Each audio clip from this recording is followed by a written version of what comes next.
Hello and welcome back to my channel. આજે આપણે બનાવીશું બીટરૂટના પરાઠા. બીટરૂટને આવી રીતે ચોપ કરી લેવાના. મિક્સર જાર લઈ એમાં બીટરૂટ, 10થી 12 લસણની કળી, મીઠું નાખી પીસી લેવાનું.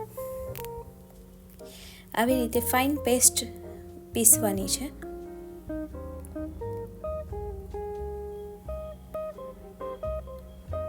પછી એક પરાતમાં ઘઉંનો લોટ લઈ મીઠું સ્વાદ અનુસાર અને જે આપણે પેસ્ટ બનાવી છે બીટરૂટ અને લસણની એ એડ કરી નાખવાની છે.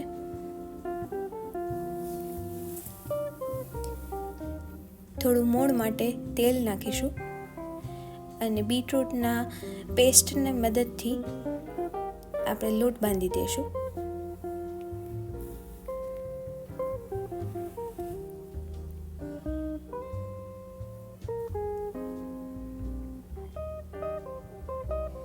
લોટ બંધાઈ ગયો છે.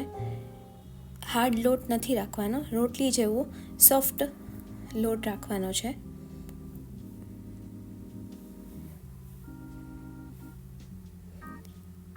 જોઈ શકો છો તમે, લોટ સોફ્ટ છે. હવે એને 30 મિનિટ માટે રેસ્ટ કરી દઈએ. હવે મિશ્રણ બનાવીશું. એમાં ચોપ્ડ કરેલું કેપ્સિકમ,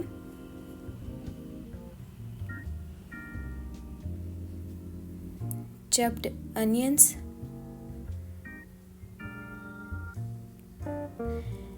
and corn લેશું. હવે એમાં આપણે સ્વાદ અનુસાર મીઠું અને 3 થી 4 ચમચી મેયોનીઝ નાખશું.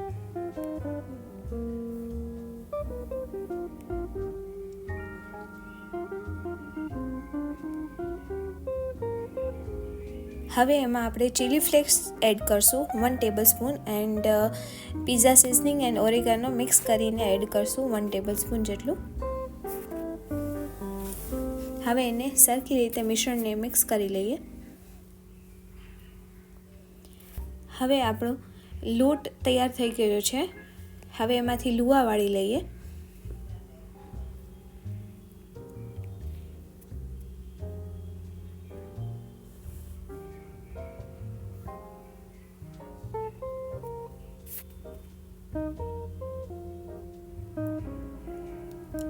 એક રોટલી વણાઈ જાય એટલે આપણું ફિલિંગ જે છે એમાં પાથરી લેશું.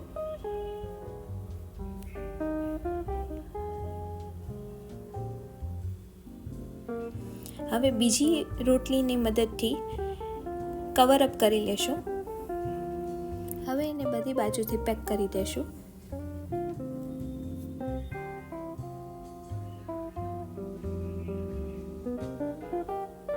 હવે એક્સેસ જે લોટ છે એ કાઢી નાખશું અને શેપ દઈ દેશું.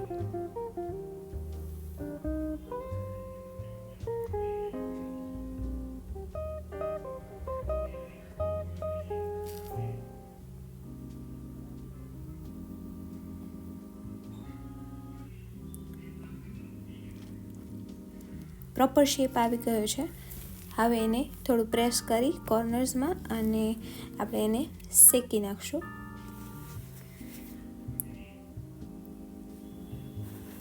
તવામાં થોડું તેલ રાખી પરાઠા નાખશું અને એને મીડિયમ ફ્લેમ ઉપર શેકવાનું, જેથી કરી ઉપરથી ક્રિસ્પી અને અંદરથી નરમ રહે.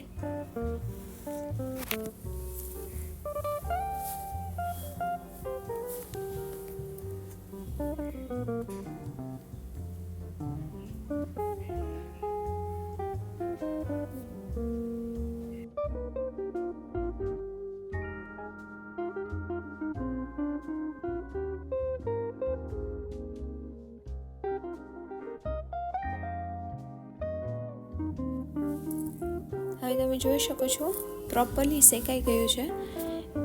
બીટરૂટ પરાઠા તૈયાર છે. હવે એને આપણે સર્વ કરીશું.